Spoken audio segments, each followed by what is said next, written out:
तारीख थी 15 अक्टूबर 1919। न्यूइंगटन house college Madras. रात के 9 बजे हुए थे।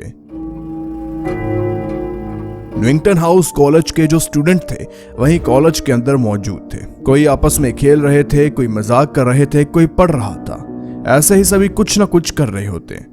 तभी उन्हें बाहर से गाड़ी की आवाज आती है। ये गाड़ी की आवाज सुनते ही सभी अपना अपना काम छोड़कर आसपास थोड़ी बहुत सफाई कर ऊपर सेकंड फ्लोर की तरफ भागते हैं। जब वो ऊपर पहुंचे ही थे तभी उन्हें नीचे आने के लिए कोई आवाज लगाता है, Come down। तो सभी बच्चे नीचे आते हैं।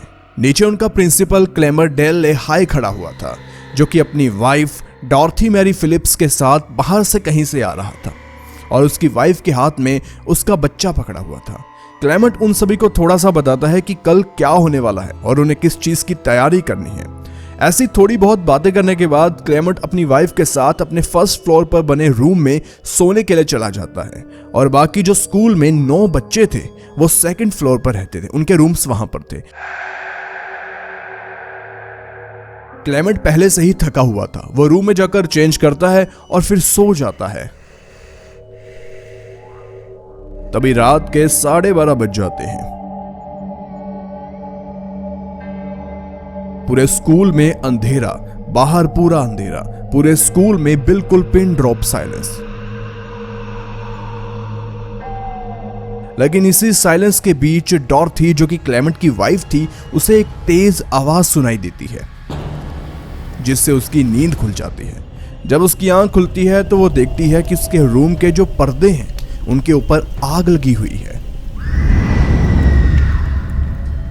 यह देखते ही वो घबराती है और क्लेमेंट को उठने के लिए कहती है, लेकिन जैसे ही वो अपने बेड से उठकर क्लेमेंट के बेड की तरफ जाती है तभी उसे बाहर विंडो से नीचे कुछ गिरने की आवाज आती है।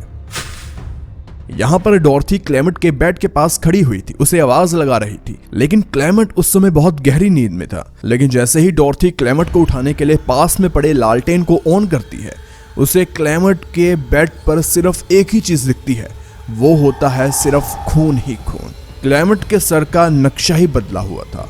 डॉर्थी के सामने क्लेमेंट की लाश पड़ी हुई थी। ये देखकर डॉर्थी जोर से चिल्लाती है। इसी चीख के साथ शुरुआत होती है एक ऐसे केस की जिसमें आगे चलकर कुछ ऐसा होने वाला था जिसके बारे में कभी किसी ने सोचा भी नहीं था।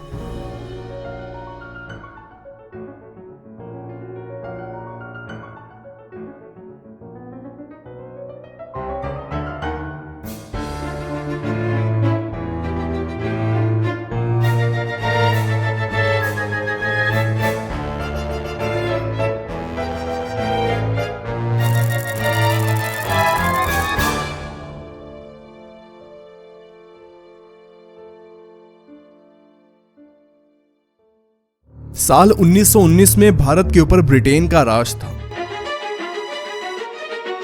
और इस समय आजादी की लड़ाई अपने पीक पर पहुंच चुकी थी। महात्मा गांधी इस समय आजादी की लड़ाई में एक मशहूर फिगर बन चुके थे और इसी साल भारत ने देखा था जलियांवाला बाग मैसेकर। इस समय ब्रिटिशर्स और इंडियंस के बीच में जो तनाव था, जो टेंशन्स थी, वो बढ़ती जा रही थी। ये सब मैं आपको क्यों बता रहा हूं? क्योंकि इसी बीच हो गया था एक अंग्रेज क्लेमर डेल हाई का मर्डर। आखिर कौन था क्लेमेंट, इसके लिए थोड़ा सा पीछे जाते हैं।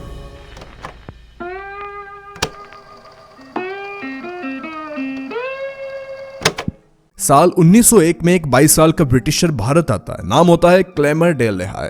पढ़ा लिखा था और उसी समय के आसपास भारत के मद्रास में एक न्यूइंगटन हाउस कॉलेज खुला था। ये कोई आम स्कूल कॉलेज नहीं था। इसमें भारत में जितने भी प्रिंसली स्टेट्स थी और जो बड़े बड़े जमींदार थे उनके बच्चे, यानी कि जमींदारों के बच्चे और जो प्रिंस थे वो पढ़ते थे। कोई आम बच्चे यहाँ पर जाकर पढ़ नहीं सकते थे। इस स्कूल का मेन काम था उन्हें बेसिक एजुकेशन के साथ साथ और भी चीजें सिखाना जिससे वो एक अच्छे राजा बन सके, ताकि आगे चलकर जब वो अपने राज्य को संभालेंगे तो वो अच्छे से काम कर सकें। इस स्कूल में क्लेमर टीचर लग जाता है और फिर साल 1918 में वो बन जाता है इस स्कूल का प्रिंसिपल और साल 1918 में ही वो डॉर्थी मैरी फिलिप्स के साथ शादी कर लेता है और उसके अगले ही साल 1919 में उसकी वाइफ एंथनी नाम के एक बेटे को जन्म देती है। अगर बात करें इस स्कूल की, स्कूल में टोटल 9 बच्चे पढ़ते थे। सिंगमपट्टी, कदंबर, तेलवन कोट्टाई, बेरकाई, चुंडी, पेदमारंगी, सप्तुर और उरकत सीनियर और उरकत जूनियर, ये दोनों भाई थे। आपको बता दें कि ये रियल नाम उनके नहीं है, जिस जगह से ये आते थे उसी के नाम से इन्हें स्कूल में बुलाया जाता था। ये जो न्यूइंगटन हाउस कॉलेज था, ये 2 फ्लोर की बिल्डिंग थी। आसपास इसका गार्डन था और फर्स्ट फ्लोर पर क्लेमेंट और उसकी वाइफ सोते थे और बाकी सारे बच्चे ऊपर सेकंड फ्लोर पर सोते थे। वहां पर उनके रूम्स थे और एक बच्चा नीचे फर्स्ट फ्लोर पर सोता था।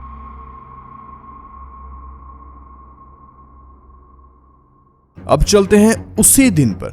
डॉर्थी की चीख की आवाज से स्कूल के कई बच्चे उठ जाते हैं और वो भागकर क्लेमेंट के रूम में आते हैं कि आखिर हुआ क्या। जैसे ही ये बच्चे एक एक करके क्लेमेंट के रूम में आते हैं, इन्हें समझ नहीं आ रहा था कि आखिर इन्होंने ये देख क्या लिया, क्योंकि आपको बता दें कि ये सभी बच्चे ही थे। इन सभी की उम्र 12 से लेकर 18 के बीच ही थी। फिर फटाफट पुलिस को बुलाया जाता है।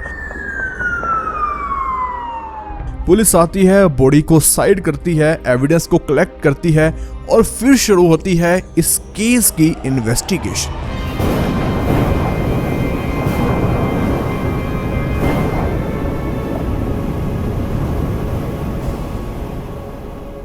सबसे पहले पुलिस पूछती है डॉर्थी से। डॉर्थी उन्हें बताती है कि वो सो रही थी, वो उठी, पर्दों पर आग लगी थी, उसने क्लेमेंट को बुलाया, क्लेमेंट उठा नहीं। फिर वो क्लेमेंट के पास गई। जब उसने देखा तो क्लेमेंट मरा हुआ था, उसकी हालत ये सब हुई थी। फिर मेरे शोर से एक एक करके बच्चे रूम में आने लगे। सबसे पहले आया बेरिकाई, फिर आया चुंडी, फिर आया सिंगमपट्टी, फिर आया कदंबर और 5वें नंबर पर बाद में आया सप्तुर। यहाँ पर पुलिस ने डॉर्थी से पूछा, आपको कुछ अजीब लगा या आपको किसी पर शक है? डॉर्थी ने कहा, मुझे किसी पर शक नहीं, भला रात में ये सब कुछ हमारे रूम में हो कैसे सकता है? उसने बोला कि मुझे सिर्फ एक ही चीज बाद में अजीब लगी कि जब मेरे रूम में सिंगमपट्टी आया तो मैंने देखा कि उसने ऊपर से लेकर नीचे तक पूरे कपड़े पहने हैं। वो बिल्कुल तैयार था। रात के 12:30 बज चुके हैं और आमतौर पर हम 9:30 बजे सभी सो जाते हैं, सभी बच्चे सो जाते हैं, क्योंकि उन्हें सुबह जल्दी उठना होता है। तो सिंगमपट्टी इतनी रात को तैयार क्यों था? और उसके चेहरे को देखकर ये कह सकते हैं कि वो बिल्कुल डरा हुआ था, वो बेचैन था। और दूसरी मुझे अजीब चीज लगी कदंबर। जब वो मेरे कमरे में आया तो उसने हाथ अपने पीछे रखे और बस मुझे घूरता गया।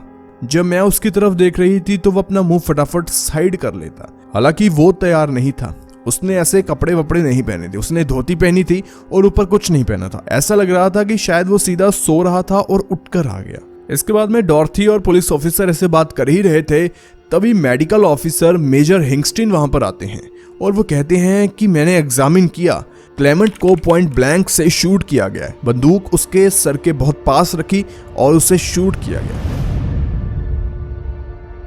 और यहाँ पर पुलिस वाले कहते हैं कि हमें यहाँ पर कोई गन नहीं मिली, उस कमरे में उन्हें कोई गन नहीं मिली। वो पूरे स्कूल को चेक करते हैं, वहां पर उन्हें कोई गन नहीं मिलती। अब यहाँ पर हैरानी की बात कि गन गई तो गई कहाँ? ऐसा हो सकता है कि शायद कोई बाहर से आया और ये सब कुछ कर गया, लेकिन दरवाजे का लॉक नहीं टूटा था और बाहर से कोई अंदर आ ही नहीं सकता। यहाँ पर पुलिस अच्छे से छानबीन करती है तो उन्हें जो स्कूल की बिल्डिंग होती है उसके जो साथ में गार्डन होता है स्कूल का ही, वहां पर एक गन मिलती है। उसके आसपास कुछ गोलियां पड़ी हुई थी। पुलिस वाले उसे उठाते हैं, लेकिन तभी उन्हें पास में एक और गन मिलती है और उसके आसपास भी कुछ गोलियां पड़ी हुई थी।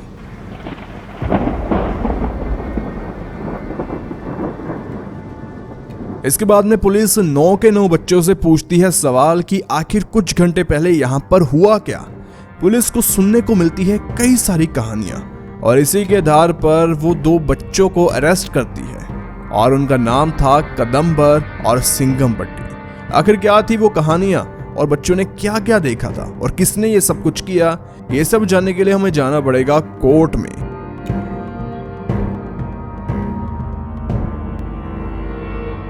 बॉम्बे हाई कोर्ट में शुरू होता है ये केस।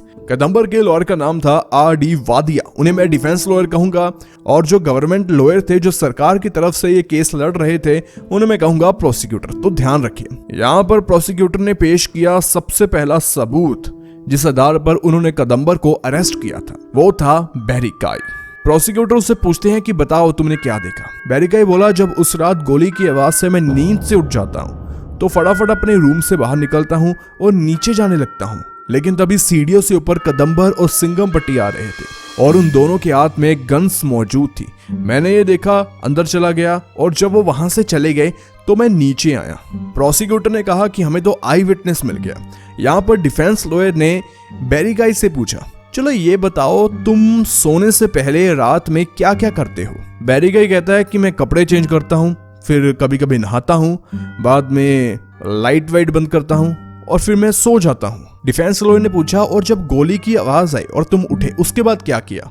बैरी गाई ने कहा कि मैंने कुछ नहीं किया, उठा और सीधा रूम से बाहर चला गया। यहाँ पर डिफेंस लॉयर ने कहा कि फिर से सोच लो। बैरी गाई कहता है कि हाँ ऐसा ही हुआ। डिफेंस लॉयर ने कहा, मतलब तुम चश्मा पहनकर सोते हो? बैरी गाई ने कहा कि नहीं। तो डिफेंस लॉयर ने कहा, मतलब उस समय जब तुमने कदम्बर और सिंगमपट्टी को देखा तुमने चश्मा पहना था? बैरी गाई ने कहा कि नहीं। तो बिना चश्मे के तुम्हें दिख कैसे सकता है? बिना चश्मे के तो तुम्हें दिन में नहीं दिखता, क्या तुम रात में देख सकते हो? यहाँ पर डिफेंस लॉयर जूरी के सामने कहते हैं कि ये कोई खास अच्छा आई विटनेस नहीं है, इस बेचारे को तो बिना चश्मे के दिखता ही नहीं, तो इसने पता नहीं किसको देख लिया हो। और दूसरे कटघरे में खड़ा कदम्बर बिल्कुल इनोसेंट है। अब आप सोचेंगे कि कदम्बर अकेला क्यों है, सिंगमपट्टी कहाँ गया? अगर आर.डी. वाडिया कदम्बर के वकील हैं तो सिंगमपट्टी का वकील कहाँ पर है? और ये सब कुछ तो मद्रास में हुआ था। मद्रास में हुआ केस बॉम्बे हाई कोर्ट में क्यों चल रहा है? ये सब जानने के लिए हमें थोड़ा सा पीछे जाना पड़ेगा। जब कदम्बर और सिंगमपट्टी दोनों को अरेस्ट किया गया था, उसके बाद में जब मद्रास हाई कोर्ट में उनके ट्रायल्स शुरू होते हैं, वहां पर सिंगमपट्टी की तरफ से केस लड़ते हैं मद्रास के सबसे बड़े वकील थॉमस रिचमंड। थॉमस कोर्ट में जाते हैं और कहते हैं कि मुझे पता चल गया है कि ये सब कुछ किसने किया। वो किया है कदम्बर ने, और ये मुझे बताया है सिंगमपट्टी ने, क्योंकि वो भी उस समय उसके साथ ही था। लेकिन सिंगमपट्टी ने किसी को मारा नहीं है। यहाँ पर सिंगमपट्टी क्या करता है कि वो अप्रूवर बन जाता है। वो कहता है कि ये सब कुछ कदम्बर ने किया, मुझे पता था कि वो ये सब कुछ करने वाला है, लेकिन मैंने गोली नहीं चलाई, मैं उसके साथ था। ये सब कुछ सोचा था सिंगमपट्टी के लॉयर ने, क्योंकि फाइल को पढ़कर उसे लगा कि इस तरीके से सिंगमपट्टी को बचाया नहीं जा सकता। सिर्फ एक ही तरीका है कि सब कुछ फोड़ दो कदम्बर के सर पर और सिंगमपट्टी को अप्रूवर बनाकर कम से कम सजा दिलवाओ और केस को रफा दफा करो। हालांकि पता उसे भी नहीं था कि मारा किसने है, जो कि सबसे बड़ा सवाल है। दूसरी तरफ कदम्बर के पास कोई लॉयर भी नहीं था। लेकिन एक दिन कदम्बर जेल में बैठा होता है। उससे मिलने के लिए आते हैं एस स्वामीनाथन, भारत के उस समय के सबसे बड़े वकीलों में से एक। वो कदम्बर की पूरी कहानी सुनते हैं और उन्हें लगता है कि ये सब कुछ कदम्बर ने नहीं किया। लेकिन उन्हें यह भी पता था कि अगर ये केस मद्रास में चला तो शायद जस्टिस में थोड़ी सी ऊपर नीचे हो सकती है। तो वो क्या करते हैं, सबसे पहले इस केस को मद्रास से बॉम्बे शिफ्ट कर देते हैं ताकि इस केस में जस्टिस अच्छे से मिल सके। अब जो बॉम्बे में केस चल रहा था उसमें सिर्फ कदम्बर को अपने आप को इनोसेंट दिखाना था, क्योंकि सिंगमपट्टी ने अपना गिल्ट कबूल कर लिया था अप्रूवर बन के। तो खैर वापस आते हैं बॉम्बे कोर्ट में। यहाँ पर प्रोसिक्यूटर बुलाते हैं अपने दूसरे आई विटनेस को। वो था चुंडी। चुंडी से पूछते हैं, बताओ क्या देखा तुमने? चुंडी कहता है कि उस समय जब मैं अपने रूम से बाहर निकला तो एक लड़का जो लंबा था, उसके घुंघराले बाल थे, उसके हाथ में बंदूक थी। मैंने उसे वहां से आते हुए देखा और मुझे लगता है कि वो कदम्बर ही हो सकता है। यहाँ पर डिफेंस लॉयर उससे पूछते हैं कि तुम्हें ऐसा क्यों लगता है कि वो कदम्बर हो सकता है, तुमने उसका चेहरा देखा? तो चुंडी कहता है कि नहीं, मैंने तो पीछे से देखा। तो यहाँ पर डिफेंस लॉयर कहते हैं कि कदम्बर ना तो लंबा है, अगर आप कदम्बर और सिंगमपट्टी को खड़े कर दो तो लंबा सिंगमपट्टी लगेगा, और ना ही कदम्बर के कर्ली बाल हैं। क्योंकि यहाँ पर चुंडी ने कहा था कि उसने एक लड़का देखा जिसके कर्ली हेयर और वो लंबा है, और सिंगमपट्टी लंबा भी था, उसके कर्ली बाल भी थे। तो इससे ये साबित कैसे हो सकता है कि इसने कदम्बर को देखा, सिंगमपट्टी को नहीं था? यहाँ पर चुंडी कहता है कि मुझे नहीं पता, जो मैंने देखा मैंने आपको बता दिया। यहाँ पर प्रोसिक्यूटर बुलाते हैं अपने तीसरे सबूत को। वो था तलवन कोटाई, एक स्टूडेंट। तलवन कोटाई कहता है कि एक दिन हम क्लास में बैठे हुए थे, तभी क्लेमेंट अचानक से कदम्बर का मजाक उड़ाने लगता है। वो सबसे पहले तो कदम्बर के रंग का मजाक उड़ाता है, उसके बाद में वो सभी बच्चों को ये कहने लगता है कि तुम्हें ना खाना आता है ना रहना आता है, पता नहीं कैसे तुम लोग हो। ये बात क्लियर थी, जो क्लेमेंट था वो इंडियंस को खास पसंद नहीं करता था। उसके मन में भारतीयों के लिए कुछ खास अच्छी इमेज नहीं थी, वो उनसे शायद नफरत ही करता था, और हम इंडियंस थे, इस वजह से वो हार्ड पनिशमेंट भी हमें देता। इस बात से कदम्बर बहुत तंग आ गया था। एक दिन मैंने कदम्बर और सिंगमपट्टी की आपस में बातचीत सुनी। उसने कहा कि हम अभी प्रिंसिपल को मार देंगे और ये पूरी जो प्रॉब्लम है इसे जड़ से खत्म कर देंगे। पहले पहले तो मुझे ये सब कुछ मजाक लगा और इन्हें ये भी पता था कि मुझे सारा प्लान पता है। इन्होंने कहा कि अगर तुमने किसी को कुछ बताया तो तुम्हें भी निपटा देंगे। लेकिन मैंने ये बात कुछ और स्टूडेंट्स को बताई। उनमें मैंने उरकत को बताई, साथ में बैरिकाई को बताई, सप्तुर को बताई। लेकिन इन लोगों को नहीं पता था कि मैंने आगे ये बातें बताई। और एक दिन मैं इनके रूम में गया तो वहां पर वॉशरूम में इनके पास बंदूकें भी थी। और जब ये सब कुछ हुआ उस दिन 15 अक्टूबर को मैं नीचे जा रहा था, मैंने सीढ़ियों पर कदम्बर को ऊपर आता देखा। उसके हाथ में गन भी थी। तो बारी आती है डिफेंस लॉयर की। वो उनसे पूछते हैं कि अगर तुम्हें इतना सब कुछ पता था तो तुमने प्रिंसिपल को क्यों नहीं बता दिया? क्या पता तुम ये कहानी जो बता रहे हो ये झूठ हो और तुम भी इन सब के साथ मिले हो। यहाँ पर तलवन कोटे कहता है कि ऐसी बात नहीं, मैंने कुछ स्टूडेंट्स को भी बताया, आप उनसे भी पूछ सकते हो। यहाँ पर डिफेंस लॉयर सवाल पूछने के लिए बुलाते हैं उरकत सीनियर को, जो दो भाई थे, उरकत सीनियर और जूनियर। उरकत सीनियर से वो एक अजीब सवाल पूछते हैं, चलो ये बताओ क्लेमेंट का जो डेली स्केड्यूल होता था वो क्या होता था, वो दिन में क्या क्या करता था? उरकत कहता है कि मुझे क्या पता होगा। डिफेंस लॉयर कहते हैं कि जितना तुम्हें पता है उतना बता दो अपने हिसाब से। यहाँ पर उरकत कहता है कि वो सुबह उठते होंगे, उसके बाद में तैयार होकर हमें पढ़ाने के लिए आते होंगे, उसके बाद में शायद वो क्रिकेट खेलने के लिए, हाँ क्रिकेट खेलने के लिए वो रोज जाते थे और रात में सो जाते थे हमें गुड नाइट कहकर। यहाँ पर डिफेंस लॉयर कहते हैं चलो ठीक है, एक काम करो, डॉर्थी का तुम स्केड्यूल बताओ। उरकत कहता है कि मुझे नहीं पता। यहाँ पर लॉयर कहते हैं कि तुम्हारा उसके साथ अफेयर है, तुम्हें फिर भी नहीं पता। ये सुनते ही वहां पर सन्नाटा छा जाता है। उस समय डॉर्थी कई बार सुबह जल्दी जल्दी घर से निकलती और पूरी रात कई बार घर वापस नहीं आती। ये सब कुछ क्लेमेंट को भी पता था कि क्या हो रहा है। लेकिन जब डॉर्थी के कनेक्शन उसके स्टूडेंट्स के साथ ही निकलने शुरू हो गए तो क्लेमेंट को गुस्सा आया। इसका बदला वो स्टूडेंट्स से लेता था, उससे ज्यादा मार कर या किसी और तरीके से। यहाँ पर उरकत कहता है कि ये झूठ है, ऐसा कुछ नहीं है और ना ही मुझे इस चीज के बारे में कुछ पता है। डिफेंस लॉयर कहते हैं कि कदम्बर का नाम सभी ले रहे हैं, कदम्बर के पास तो कुछ मोटिव ही नहीं था। उरकत तुम्हारे पास तो मोटिव भी था, अगर क्लेमेंट रास्ते से हटा तो तुम्हारा रास्ता साफ। उसके बाद में डिफेंस लॉयर सिंगमपट्टी को बुलाते हैं और उससे पूछते हैं बताओ तुम्हारी कहानी। सिंगमपट्टी कहता है कि उस दिन हमारा प्लान था क्लेमेंट को मारने के लिए। यहाँ पर कदम्बर ने ये पूरा प्लान बनाया था और उसने कहा था कि अगर तुम बाहर रहना मैं अंदर जाकर क्लेमेंट को मार दूंगा, अगर डॉर्थी उठ जाती है मैं उससे भी मार दूंगा, अगर कोई बाहर से अंदर आ जाए तुम उसे गोली मार देना, मैं गोली ना चला पाऊं, जब मुझे अंदर कोई पकड़ ले तो तुम आकर गोली मार देना। यहाँ पर डिफेंस लॉयर कहते हैं क्या तुमने गोली चलाई? सिंगमपट्टी कहता है कि नहीं मैंने कोई गोली नहीं चलाई। तो यहाँ पर डिफेंस लॉयर कहते हैं इसका मतलब तुम्हारे पास भी गन थी, अगर तुम्हारा कोई इरादा नहीं था तो गन लेकर तुम करने क्या गए?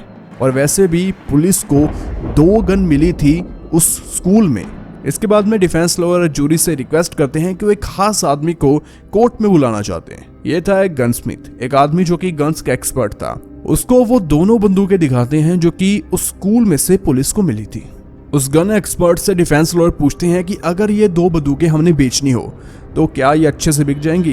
गनस्मिथ कहता है कि हाँ ये बिक जाएगी क्योंकि ये नई लग रही है। डिफेंस लॉयर ने पूछा कि बंदूक कम रेट में क्यों बिकती है? और उस एक्सपर्ट ने बोला अगर गन्स की कंडीशन खराब हो और उनके ऊपर स्क्रैच वगैरह या वो काम ना कर रही हो, लेकिन ये बंदूकें दिखने में सही है। यहाँ पर एक और एक्सपेरिमेंट किया जाता है। यहाँ पर वो तीसरी सेम बंदूक को ऐसे नीचे फेंक देते हैं, तो उसे उठाते हैं तो पता चलता है कि बंदूक नीचे गिरी है। यहाँ पर डिफेंस लॉयर एक्सपर्ट से पूछते हैं अगर इस बंदूक को मैं 2nd फ्लोर से नीचे फेंकूं तो क्या ये ऐसी दिखेगी जैसे ये 2 गन्स पुलिस को मिली है? एक्सपर्ट कहता है कि नहीं ऐसा नहीं हो सकता, इसके ऊपर स्क्रैच आएंगे, शायद ये काम करना बंद कर दे और शायद ये टूट ही जाए। ये दोनों बंदूकें ऊपर से नीचे फेंकी नहीं लगती है। ये साफ लग रहा था कि किसी ने इसे प्लांट किया है, वहां पर ऐसे रख दिया। ऊपर से अगर 2 बंदूकों को नीचे फेंकेंगे तो गोलियां आसपास कैसे आ सकती हैं? ये एक सिंपल सा सवाल है। इसके बाद में डिफेंस लॉयर बुलाते हैं मेजर हिंगस्टन को, जो कि मेडिकल ऑफिसर थे और क्लेमेंट की बॉडी को उन्होंने ही एग्जामिन किया था। यहाँ पर डिफेंस लॉयर मेजर हिंगस्टन से पूछते हैं कि आपको याद है 9 महीने पहले आपको न्यूइंगटन हाउस कॉलेज में बुलाया गया था? मेजर हिंगस्टन यहाँ पर बताते हैं कि हाँ मुझे न्यूइंगटन हाउस कॉलेज में बुलाया गया था। वजह थी एक लड़का जब वो शूटिंग करता था उसके हाथ कांपते थे। मैंने उसका चेकअप किया तो पता चला कि उसे ट्रेमोर हैंड की प्रॉब्लम है। इसी वजह से उसकी पढ़ाई में काफ़ी प्रॉब्लम आ रही थी और प्रिंसिपल ने खास मुझे बुलाया था कि कहीं ये ऐसे तो नहीं कर रहा। यहाँ पर लॉयर बताते हैं कि वो लड़का कोई और नहीं बल्कि कदम्बर था।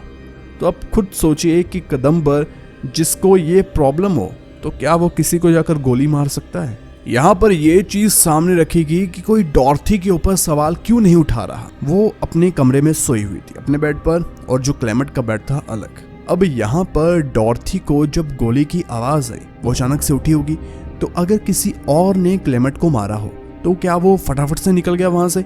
डॉर्थी ने कुछ तो देखा होगा, कुछ तो, लेकिन उसने ऐसा कुछ नहीं देखा। और जब इस केस के ट्रायल्स चल रहे थे, डॉर्थी ने क्या किया, वो पहले लंदन गई, कहा कि मुझे यहाँ पर मेंटल प्रेशर बहुत है। वहां पर उसने शादी की और शादी के बाद वो सेटल हो गई साउथ अफ्रीका में। इस केस के ट्रायल्स में वो कभी पेश हुई ही नहीं। दूसरी बात, अगर बच्चों ने मारा, अगर यहाँ डॉर्थी ने मारा तो उनके पास बंदूकें कहाँ से आई, और बाहर का आदमी हो नहीं सकता है क्योंकि एक तो किसी की फोर्स एंट्री के कोई निशान नहीं है, और दूसरी जो गन यूज हुई है इस केस में वो इस स्कूल की ही है जिससे बच्चों को शूटिंग सिखाई जाती थी। मतलब ये सब कुछ इन 9 बच्चों और डॉर्थी में से ही एक ने किया है।